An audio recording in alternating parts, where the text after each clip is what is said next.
I know you all are going to be very well behaved and respectful.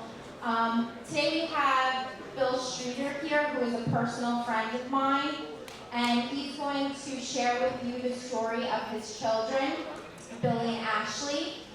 And what Bill and his wife, Debbie, who unfortunately couldn't be here today, do is they go around telling their story all around the state to share with you the potential consequences and reality of drinking and driving. So my hope, and this district's hope for you, is that you come away from today and you make smarter decisions, because the reality is there are severe consequences for the decisions that we make, especially drinking and driving. So without further ado, I present to you Bill Streeter. Thank you.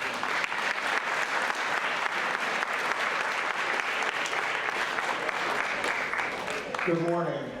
First of all, I want to thank everyone for inviting us back again this year. This is our second trip to Clifton High. And we've done this many times, and this is one of our best groups that we've ever spoken to last time. So we'll see how you guys do compared to the last group that was here. It was fantastic. Thank you very much for your attention this morning, and I just want to tell you it's not a dog and pony show that I have for you. It's a true story about what happened in our lives. Normally, my wife Debbie accompanies me for our presentations. Unfortunately, this morning she's not feeling well. She couldn't make it, so I'm doing it myself today. But usually we speak from both perspectives, from a father, a mother, a husband, and a wife. Basically, I'm here just to tell you a true story. I'm going to bring you back to just about 11 years ago, and we've lived in New Jersey all our lives. I've grown up in New Jersey. I work in Clifton right now, and we live in Florham Park, which is out near Morristown. And we raised both our children, Billy and Ashley, in Florham Park. It was where they grew up. And I'm going to bring you back to 11 years ago, which was a Friday night, and it was very much like any other Friday night what we might experience. At the time, my son, Billy, was attending Seton Hall Law School. He was in his first year. It was April. And he was finishing towards the end of his first year at law school. And my daughter, Ashley, was 20 years old. She was finishing up her junior year at Kutztown University, which is a college in Pennsylvania she was attending. She was studying to be a special ed teacher. And basically, it was a little unusual because Ashley normally would have been away at school out in Pennsylvania. But she came home that weekend to do a practice teaching obligation at Madison High School. And she was staying for the weekend, and basically arrangements were made where Billy was going into Manhattan to go to somebody's birthday party, and he took the train into the city with some of his friends, and Ashley made plans to go out to dinner with some of her friends. And Debbie and I were going out Friday night with our friends to dinner. So, and we get back from dinner, Billy's gone, Ashley's out, and it gets to be late, and my wife and I retire for the evening. About 7 o'clock the next morning, there's a knock at our front door, and it's pretty unusual to get visitors at 7 o'clock on a Saturday morning. So I come downstairs, and I can see we have glass doors in front of the house. You know, it's sort of distorted. You can see the images, but you can't really see exactly who's out there. I can see 3 policemen, the hats, I can see the colors, the blue uniforms, And I see there's 3 police officers at the front door. I go, this is not, this is not usually what you see at Saturday morning. So I opened the door, and because we've lived in town a long time, I know a lot of the police officers. And as I opened the door, I knew all 3 of the officers that were there. But I could see, even though I knew them, by the expression on their face, that you know, they had a very, very somber look in their face, and very serious. I knew something had happened. So I opened the door, and I said, "Come on in," and I said, "What's going on? Why are you here?" And they said, "Well, we need Debbie to be downstairs also. We need to tell the 2 of you." So I called Debbie down, and at that point we were told that both our son and daughter were killed in an automobile accident that took place that morning. It was about 4 o'clock in the morning in the Garden State Parkway. And they were hit by a drunk driver. So, as a parent, you know, this is like absolutely the worst nightmare that you could ever face. There's nothing as a parent that you would want to hear worse than losing a child. And on top of that, losing both your children, and these were only 2 children. So, essentially, you know, your life changes on the spot, and you have to make a decision what you're going to do.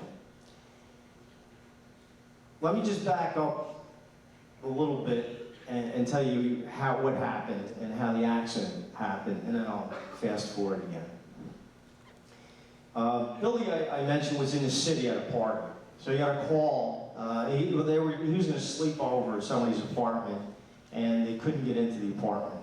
So he called Ashley at 2 o'clock in the morning, and he said, "Would you get up out of bed and come pick me and my friend up at the train station? We're going to take the train in. We're not staying overnight. We're coming in on a late train. Pick us up." And as a good sister, she got up at 2 o'clock. It was teeming rain. Went out in the rain, never woke us up to tell us what she was doing, and went out to get her brother at the train station.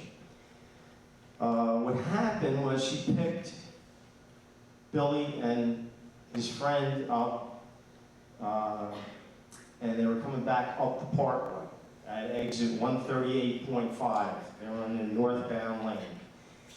And if you know that section, it's in the Roselle area, and there's like a divider, a cement divider in the center of the road.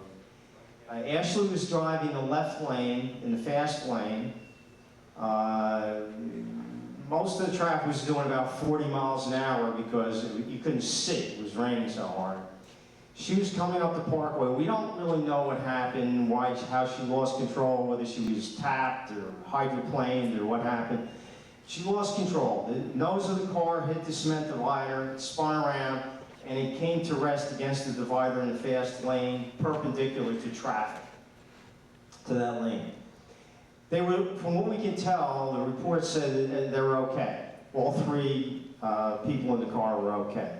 However, there was another car that was coming up behind them, driven by a drunk driver, doing about 80 miles an hour, and T-boned them.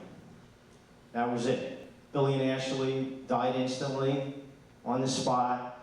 The other passengers, this Billy's friend Craig, thank God survived. They used the jaws of life to extract him from the car, and he actually had a partial imprint of the license plate on his face from the vehicle that hit him. He had all kinds of reconstructive jaw surgery done. He was in the hospital for a long time.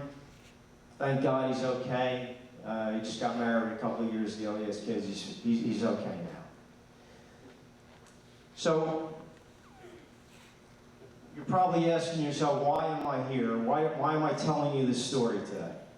Never in a million years would I ever, before this happened, would I ever envision myself in front of a group telling a story like this. But I'm telling you this story for one reason. To let you know that bad things can happen when you make unwise decisions, okay? So, I'm sure that the person that was driving the vehicle, that was coming up the parkway doing 80 miles an hour drunk, didn't get up that morning and say, hey, I think I'm going to go and get drunk, get behind the wheel of the car and kill a couple of people today, you know? It's the last thing that he had on his mind. He was going out, he was having a good time, he was having fun, and he wasn't thinking about the consequences of his choices, what he chose to do. He chose to drink and drive. He chose to speed. He chose to drive recklessly. Billy and Ashley didn't make the greatest choices either, sometimes. In retrospect, if you look back at it, maybe Ashley shouldn't have gotten up at 2 o'clock in the morning to go out in the rain to get her brother by herself. She loved her brother, she was a good sister, so she did it, but it wasn't really, she wasn't thinking, what could happen? I would have gone, we would have gone together. I would never want to go out by herself at that time under those conditions to get Billy. Billy maybe didn't make a really good decision about calling Ashley to wake her up at 2 o'clock in the morning and ask her to get out of bed to come get her. But this is all 20/20 hindsight. We don't know that, okay? Certainly nobody wants to do anything that endangers their life. But every day, you're faced with choices. And usually the quality of your life is determined by the quality of the choices you make. You can make choices that empower you, to make you smarter, stronger, healthier, a better person, or you can make choices that take you in a totally opposite direction, that disempower you, that hinder your health, hinder your development, take risks. And I'm here to tell you that, you know, everybody sits, believe me, I'm not here to preach to you today. I'm just telling you a story. And you can all take this and apply it to your lives or whatever it means to you and wherever you go today or wherever you go from here. I'm not here to preach or anything because I've made a lot of decisions that I should have made too growing up. But I can guarantee you one thing, it doesn't always happen someplace else. You hear about, oh, it's in California, it's out in Long Island, you read it in the paper, you see it on the news, on the TV. It's always somewhere else. It's never at home. Well, I can guarantee you that it can happen at home. And I'm not here to make you feel sorry for me. I'm here for you to inspire you, to tell you that power is in your hands. You can make choices that will really help you live a great life. If I can get through something like this is the worst thing that could ever happen to a parent. If I can go on and I can get through something like this, you too can face whatever obstacles or challenges that you have in your life. I'm sure they're not going to be anything like this. But you need the good grounding. You need to have faith in yourself. You need to trust yourself. You need to rely on your family and your friends. And you need to make all these decisions that are going to get you in the right place. So your life is like you're writing a book, right? Every day you wake up and you can make a whole host of different choices every day. The good thing about it is wherever page you're on right now, you're going to start a new page, okay? And you can start over, and you can start making better choices and healthier choices and smarter choices. Or if you're already doing that, you can continue doing what you're already doing. That's fantastic. And that's all I ask you. I ask you to learn from what happened to us and what happened to our children and apply that to your own lives. I have a couple more minutes now. We're going to have to wrap it up. And I have some videos to show you. But let me just tell you one other thing. Thank God that we're able to rely on, we have a lot of friends that helped us through this. And I can't thank our friends that continue helping us get this message out here. We have a 5K race that is held every year in Florham Park. It's run by the Florham Park JCs. And it was started by one of Billy's friends. And we joined the Florham Park JCs a few years ago, about 6 years ago. When they started that race, there were only about 80, 90 people that would run in a race. Last year, there were over 1,000 participants in a race.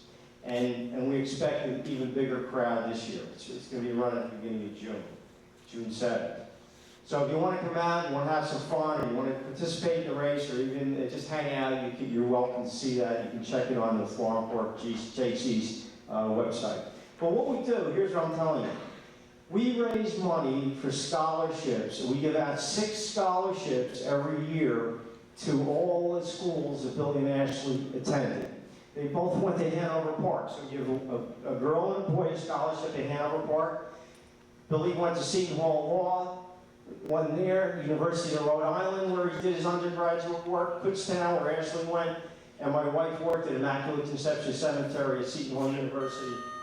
They helped her a whole lot. Basically, we give 6 scholarships out. We've been doing that for 11 years now. And we help kids in their quest to better their lives. And we give these scholarships out in Billy and Ashley's name. These all don't go to they're not based on academics. They're based on qualities that Billy and Ashley were known for. Leadership, generosity, compassion, and qualities like that are what they're awarded on. So we've been able to continue their memory through these scholarships, and through our friends at Clifton High allow us to come out and get the word out and continue the message that we're trying to bring you today. So I want to wrap this up because it's 8:30 and I have to do some videos because you're going to be going and leaving in about 10 minutes to go outside. So thank you very much for your attention today, and I'm just going to show you 3 videos.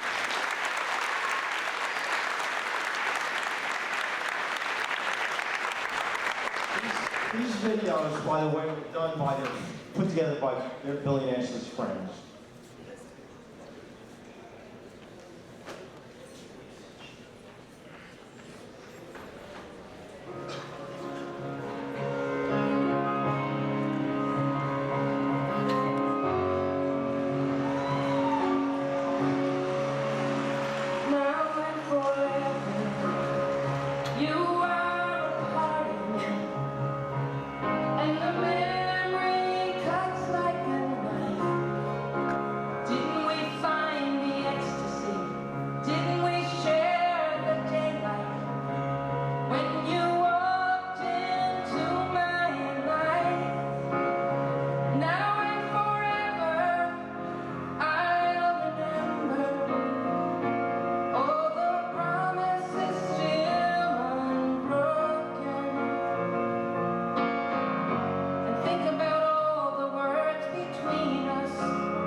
particular video was done by Billy's friend, was a teacher at Mendham High School, and two of his students put that together. You saw it was a reverse chronological order, where they started off at their later ages and went down to their early pictures of Billy and Ashley.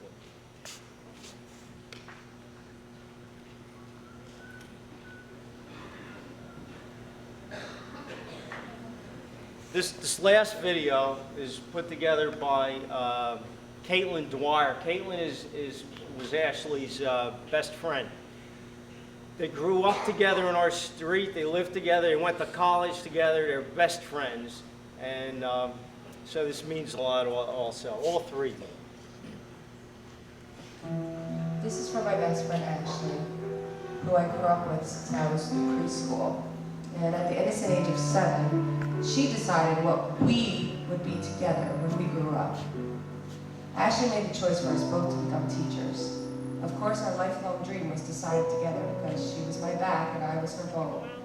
We made every crucial decision together. Sometimes she made the calls and sometimes I did.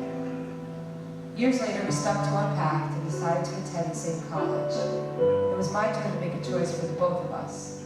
I decided on special education for our major, and from that point on, it had become one of our dreams. We followed the goal and took every class together in our college. It was known at our university we were the only two people in history to see our advisor together. On April 5th, 2003, I lost my heart, my soul, and my everything. Ashley and her brother Billy were hit by a drunk driver, and their lives were tragically taken. Every dream of Ashley's was robbed from her that April morning. My ambition to continue school faded, along with my will to pursue my dream. I had missed 3 weeks of school after the accident and had stayed in bed for the majority of that time. But with the support and family and friends, I woke up one day and said, if she cannot breathe, I will breathe for her. I have a double reason for living now. Instantly the drive kicked in, and the next day I didn't crawl out of bed, but I stood. I drove to Clifton University and walked into every classroom to face the empty seat beside me. Everyone stared, but I didn't care. I just let the tears roll. I was given an extension on the semester, but refused to take it. I told my professors that I wanted to finish everything and complete the same work that all the other students had done. I worked and I worked hard. I stayed up nights and slept on the couch so I didn't have to face the empty bed across from me. And I did it all for Ashley. Once it came time for graduation, I knew that Ashley needed to be given a diploma. After all, she worked just as hard as I did, but she wasn't given the chance to finish. I wrote letter after letter to the president of Clifton University, only to have my request denied. The university claimed that Ashley's death happened too early to tell if she would have graduated, and they didn't want to set a precedent. I wrote my final letter stating that I would not receive my diploma if my best friend did not. It was then that I received a letter from the president of apology. My entire family and friends were invited to be on stage with me in graduation. I was brought to the front of the graduation line, and my roommates and I were given roses with Ashley's name draped from them. I walked hand in hand with Ashley's parents to receive our diplomas together. There was a 5-minute standing ovation at our graduation. I fulfilled our dream that day and continue every day to try to make things better for my students, for myself, and for my Ashley.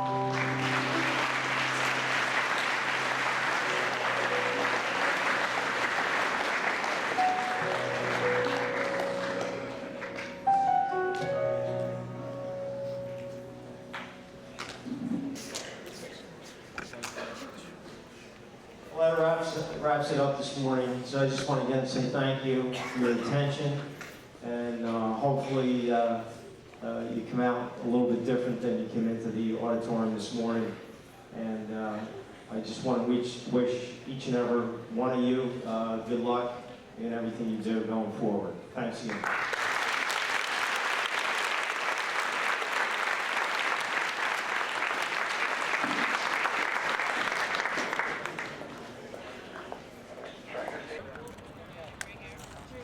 They'll tell you when to start screaming, when they start moving, because right now you're passed out from the accident. No?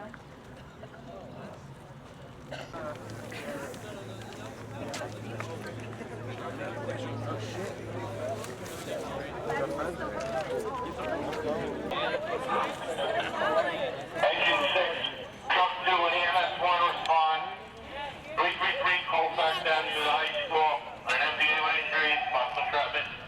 The engine 6, truck 2 and EMS 1. 333 Colfax Ave, the high school, MBA with entrapment. Timeout is 8:44. This is 10.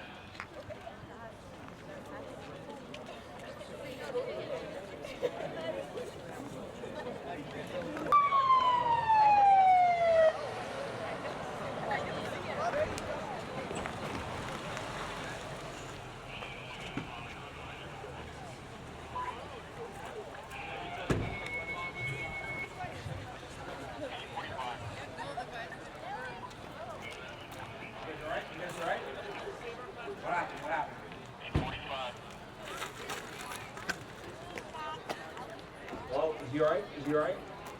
Dave, man, we got a problem with him. Oh, we have to FD on the way, okay? Sir, sir, sir, can you hear me? What's his name? Bobby, calm down. Bobby, calm down. Calm down. What's this gentleman's name?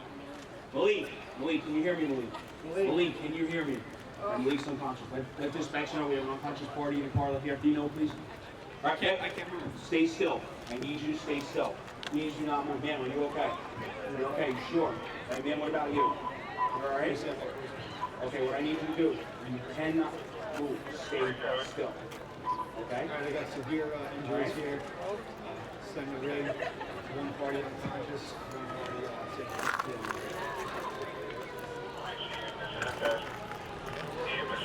All right, then I can't control. Man,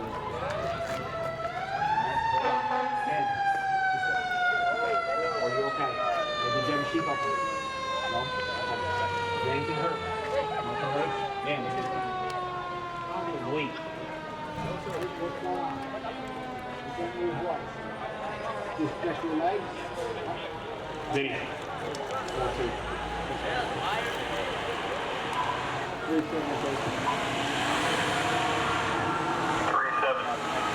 All right, we can't get any pulse or anything on the passenger.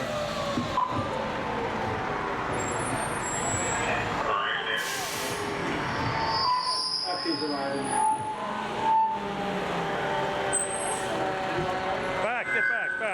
Back. Over here. If the deputy's gonna come, we're gonna talk to you guys, all right? You're gonna get down. Malik.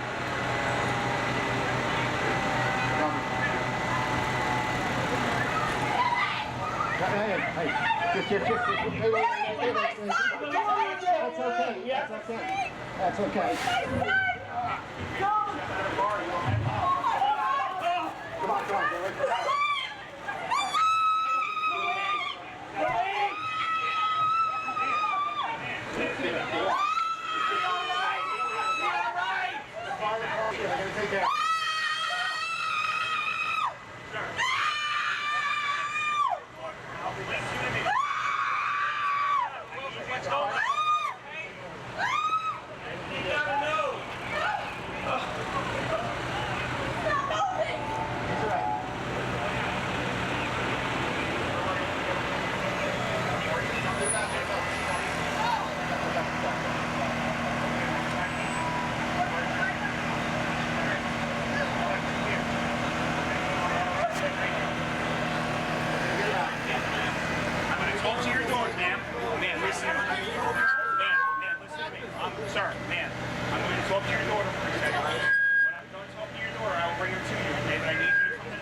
stay calm. I'm going to talk, I understand. I'm going to talk to your daughter, okay? And when we're done, I will come back and talk to you. Please, I need you to stay there, okay? Okay, now come here. Alright. That's what I want you to do, okay? I'm going to put both hands by your side. Alright? You see the tip of my pen? I want you to touch the tip of my pen. Yeah, Dylan's there. Tip of my pen. Everybody go What I'd like you to do. Fire department's going to work on him, get him out, okay? You know what happened? We don't know yet. We just pulled up right before. How'd you guys find out about it? Did you get a call or? We got a phone call. They said come right down for some kind of accident. You know who the driver is? That looked like Dylan. It's Dylan's car. Yeah. That's her dad's car. She doesn't drink! She doesn't drink! What are you doing? What is she doing? Please, ma'am, you cannot touch your daughter. Please, I'm asking you. Please, stand by my car. Please. I will explain to you everything in a minute. Please. I understand, ma'am, I understand, but I need you to stay over here. I need you to stay over here. Please. I understand. Do me a favor, stay here. Please. I'm begging you. Please. Okay? Okay. Next thing I'd like you to do, come over here. What I'd like you to do, I want you to put both hands by your side. Don't do anything until I tell you, okay? If you have any injuries, I need to know about. Any injuries, anything. Okay. Remember, you're not doing anything until I tell you to do. First thing I'd like you to do, put your foot 6 inches off the ground.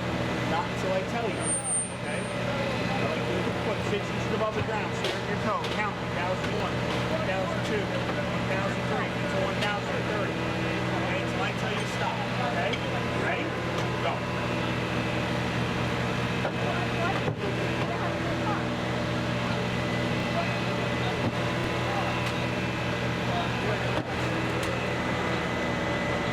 Keep going. Until I tell you to stop. Keep going. Okay, stop. All right, now. Next thing I like you to do. Stay right here. Again, not here. I tell you. Hold hands by your side. Right here.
this accident, there may or may not be additional charges. Pull out. I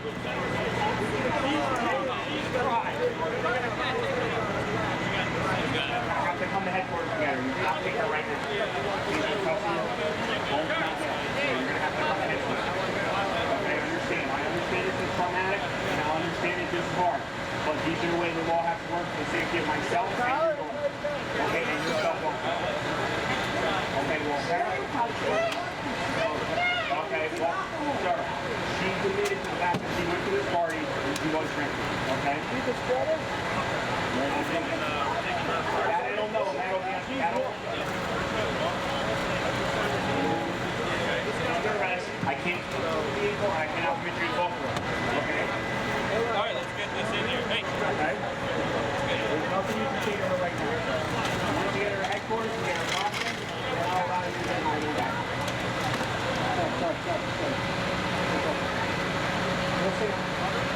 You have to get to the hospital. Yeah? The fire department can take you to the hospital, okay?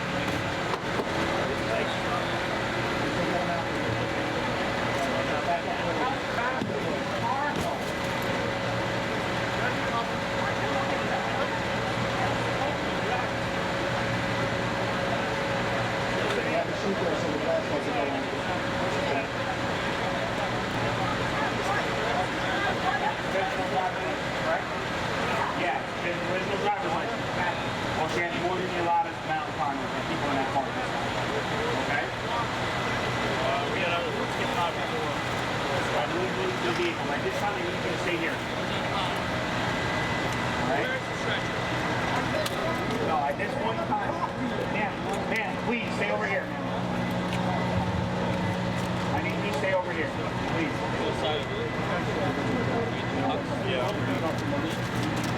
We pulled up across the street. He was out there. They said he was back to the party. Going to get him right now. I talked to him. Hang in there, bud, all right?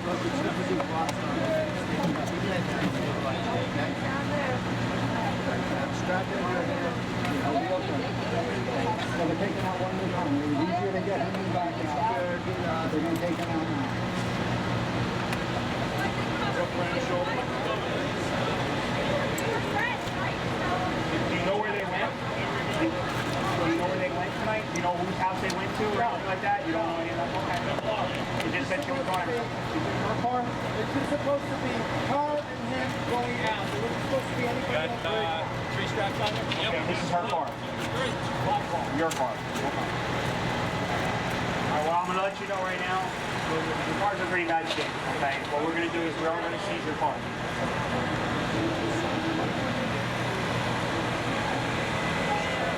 Do you know where Maurice was going to? You can't go in the car.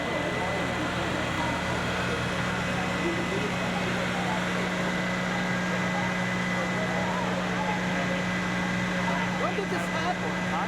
When did this happen? 10 minutes ago, 20 minutes ago. You probably got the call the same time we did.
Up or down, right? Okay.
See him. Can we see him?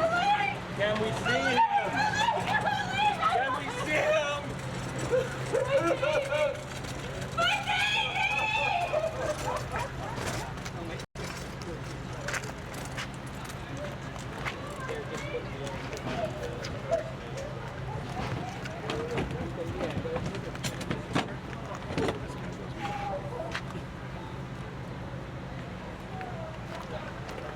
Guys go.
Look at that wreck. I can't look. I can't look. What are we gonna do now? I can't live. Sir. Sir. I can't live. Where'd they take?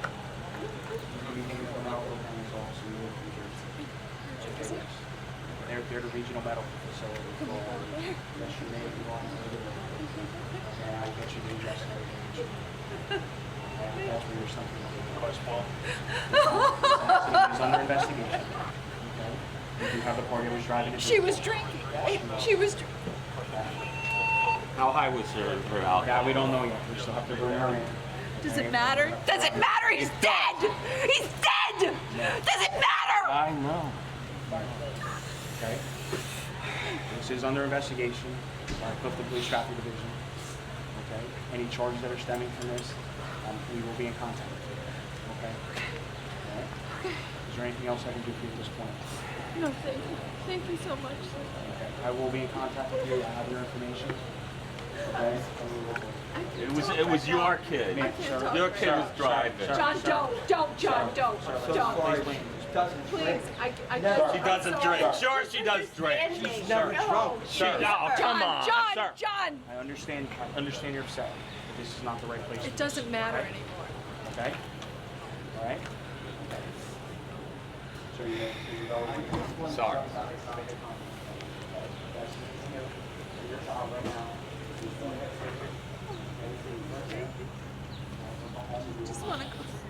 I want to hold his hand.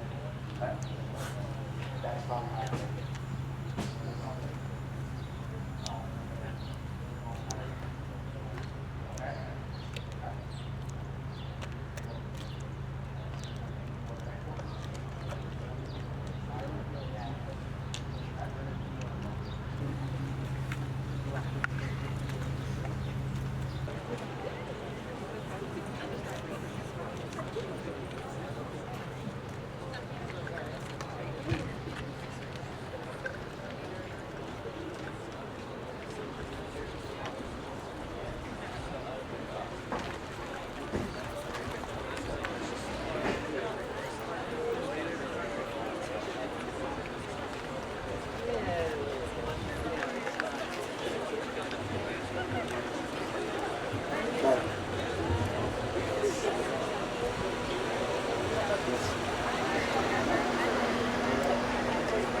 All rise.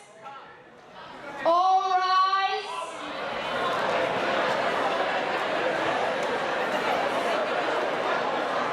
Defendant, in addition to being charged with driving while intoxicated, was also charged with aggravated manslaughter, a death having resulted from this accident. We will now conduct a sentencing. The parties ready to proceed?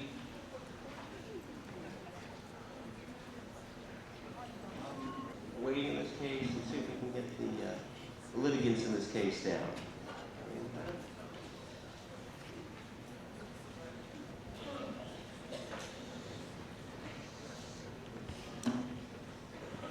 Please come down.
All right, the defendant is here. Family, I also understand, wants to make a statement. Are they here? Yes. All right, we can have them come down. Let's have the family of the victim here also. Let's have them up, please.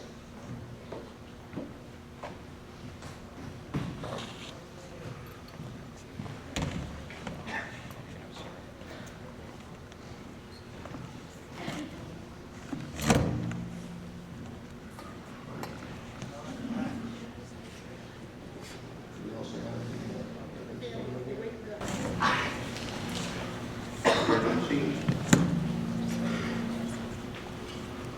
all right.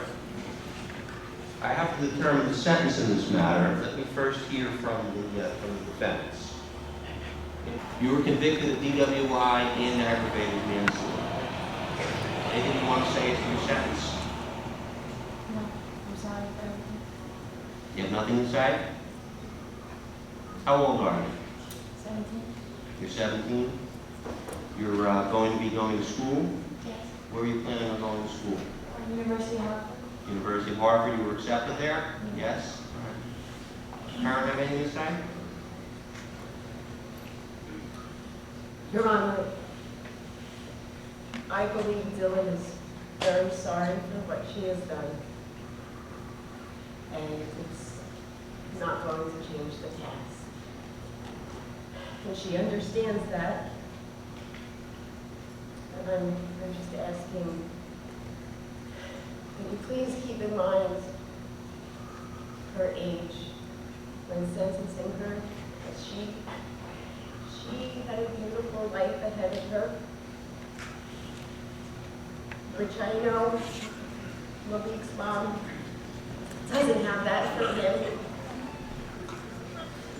And I hope you can consider the fact of not taking away two lives, as Dylan has a lot of potential.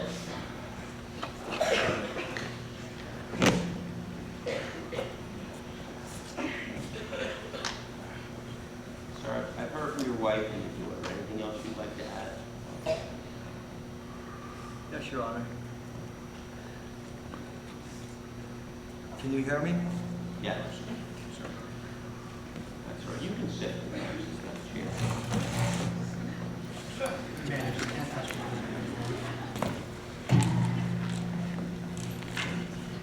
Your Honor. Take it. Yes.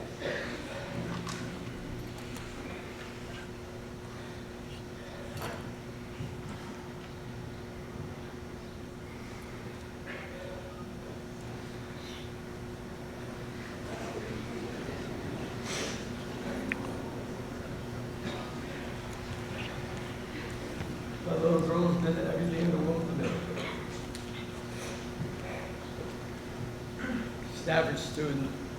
She's not on an honor roll or anything, but she's always a pretty good girl.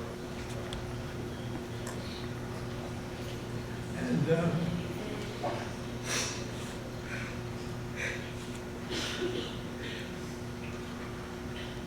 this is so painful. I know, Susan and John, we are so sorry. She never, ever, ever, ever took a drink. We don't even keep liquor in the house. We don't drink, Your Honor. She just got a scholarship. University of Hartford, she told me. I worked with her every day, every weekend. She played softball. She was great. She always did what her dad told her to do. She knows not to have other people in the car while she's driving now. I'm sure, because I know this kid's heart, she probably thought she was trying to do somebody a favor.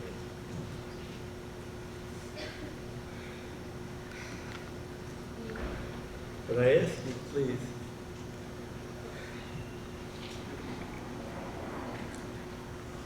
she's got such a bright future, and she knows she did wrong.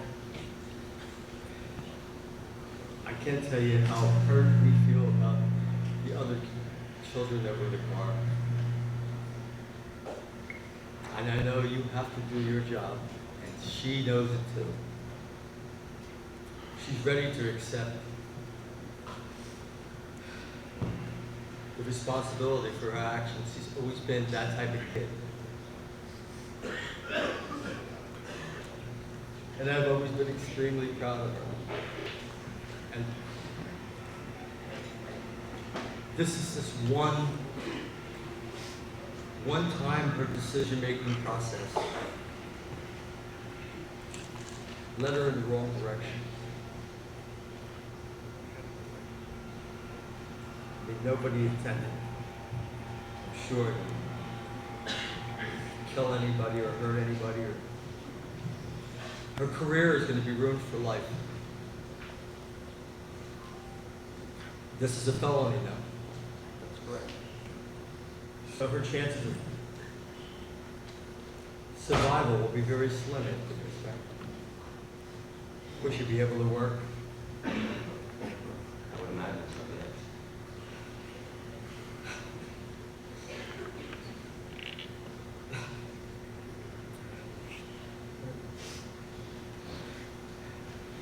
I just asked it. I can't explain the empathy, the sympathy that goes out to all the parents that are involved here. And that you pass sentence that you'll be kind and lenient because she is a good girl and she has a lot to offer to society. Thank you. Your Honor, our son Malik had a bright future too. He was a star football player, a good student. But more than anything, our son was so kind and such a happy boy from the time we adopted him, always smiling and always giggling.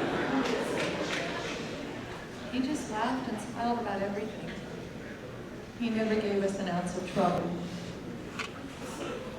I thought about today a lot, and this is very difficult for me to say, but the type of person Malik was, I know he would forgive Dylan.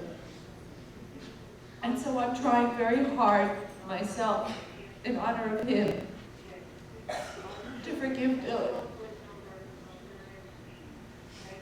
I hope she's learned from her mistake. And I hope all her friends have learned. In honor of Malik. Thank you. Sir, do you have any more?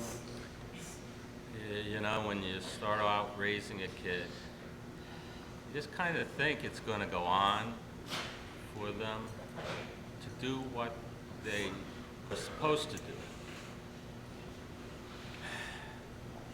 And have it cut away like that in just a second. it's just mind-boggling. We're left with words. That's all we have. And I can say that our lives will never be the same. We're torn away. The future, the thoughts, the dreams, the spirit of having such a wonderful kid in our lives. It's just, it doesn't make sense. So we're left with words. So nothing is going to happen to bring it back.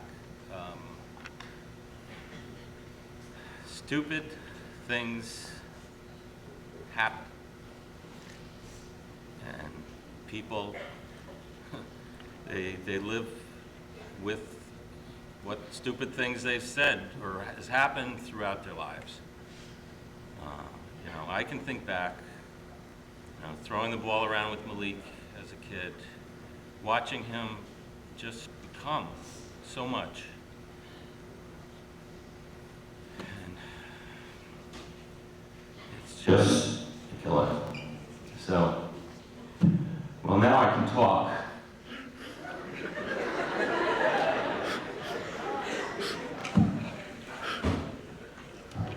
I'll leave you with this.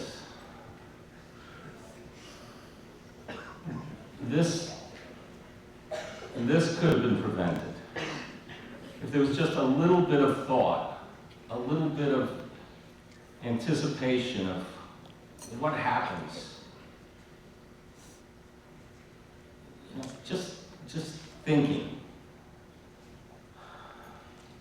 That would have prevented this. And our son would still be alive. So, you know, I don't have anything else to say. Thank you. Thank you. All right.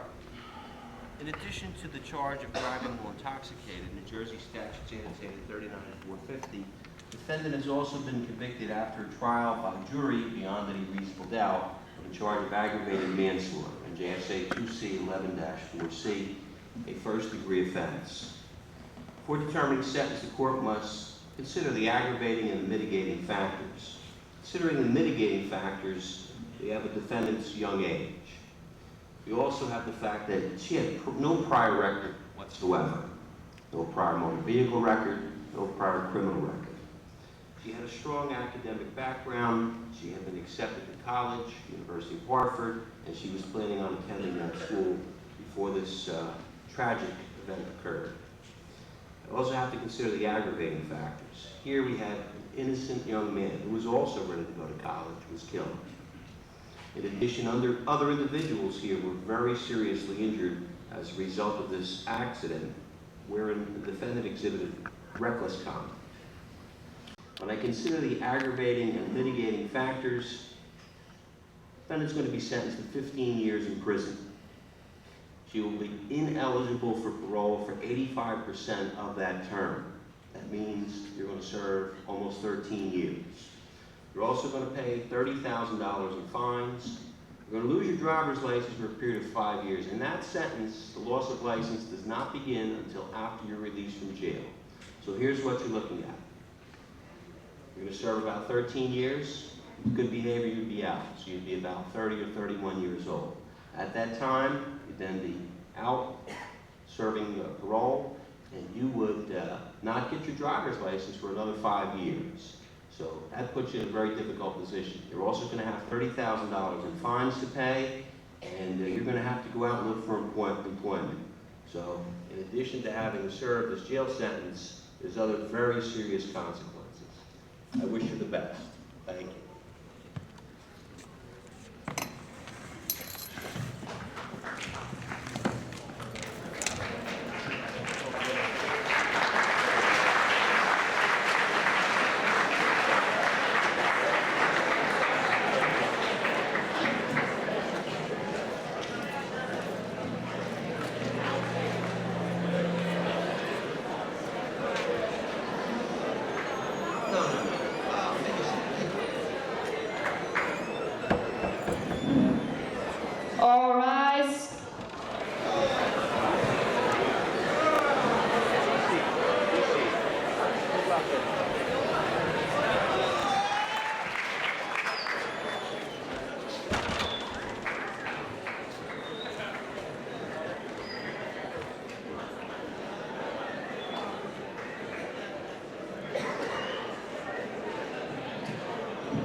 Okay, first of all, I want to thank CASA for putting all this together.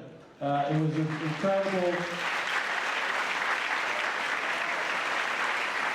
incredible undertaking in coordinating everything, and we really appreciate everything that you did. I also want to thank Judge Benyon, who was here. He's a very busy man, obviously, but for taking the time to be here to finish up this performance. Also, thank you to all the actors and actresses that were here. I really appreciate you being here. Did a great job. And for our fire department, ambulance, the hearse that came, it was just really a very powerful message.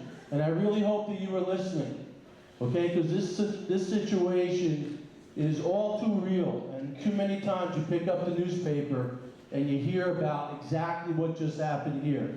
And it's just from one misjudgment.